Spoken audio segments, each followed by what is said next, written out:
Bienvenue sur FR Délinet.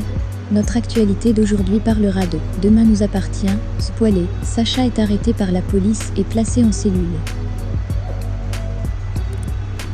Tout d'abord, merci à Renaud Roussel de nous avoir apporté de bons épisodes, en tant que Sacha. Pendant plus de 2 mois, les fidèles de Demain nous appartient ont été tenus en haleine par un complot épisodique tournant autour de la mort de Clémentine, Linda Hardy.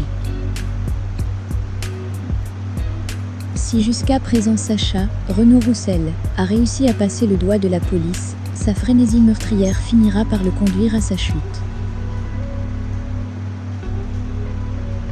Alors que l'étau se resserre plus que jamais autour de lui, Sacha est prêt à tout pour échapper à la police, quitte à échapper à Juliette, Mathilde Lebrequier, et à leurs 3 enfants. Dans l'épisode de ce soir sur TF1, le coach sportif va mener à bien son plan diabolique en empoisonnant Océane, Elisa Nitre, Gaspard, Mogamed Béchiev, Ben, Antoine Corot et Juliette, qui nous sommes toujours en garde à vue.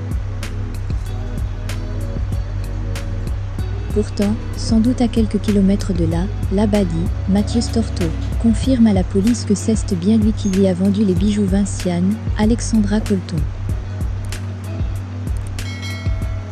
Grâce à ses aveux, les enquêteurs disposent enfin de tous les ingrédients nécessaires pour arrêter le tueur en série.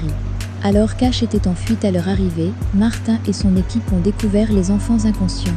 Quant à Juliette, le temps presse, ils ne l'ont pas encore localisée. Après une chasse effrénée, la course d'Ash sera bientôt terminée. En effet, dans un nouvel extrait publié en avant-première sur MYTF1, l'individu le plus recherché de Sète a été interpellé et finalement incarcéré. Cependant, malgré toutes les preuves contre lui, il s'enferme dans le déni. Je ne pourrai pas légitimement vous défendre si vous continuez à le nier. Les preuves contre vous sont accablantes. Des témoins, des faits, des circonstances, tout vous accuse, lui a-t-elle dit. Peut-être, mais je n'ai rien fait, répondit Sacha. En plaidant non coupable, vous vous condamnez, a-t-elle poursuivi.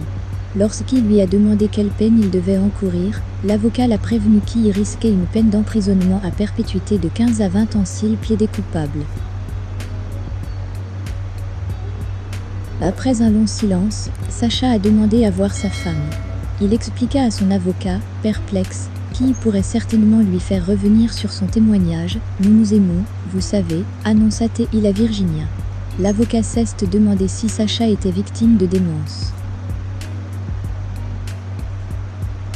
Lorsqu'elle lui a demandé une dernière fois d'admettre la vérité s'il voulait éviter une condamnation à perpétuité, il cesse de montrer agressif. En l'absence de l'avocat, il cesse de murmurer « Je ne suis pas coupable ». Apprenant qu'il risquait la prison à vie pour ne pas avoir plaidé coupable, il a immédiatement changé de ton et a demandé « J'ai besoin de voir ma femme. J'ai besoin de lui parler. Je suis sûr que je peux la ramener à lui. On s'aime tu sais. »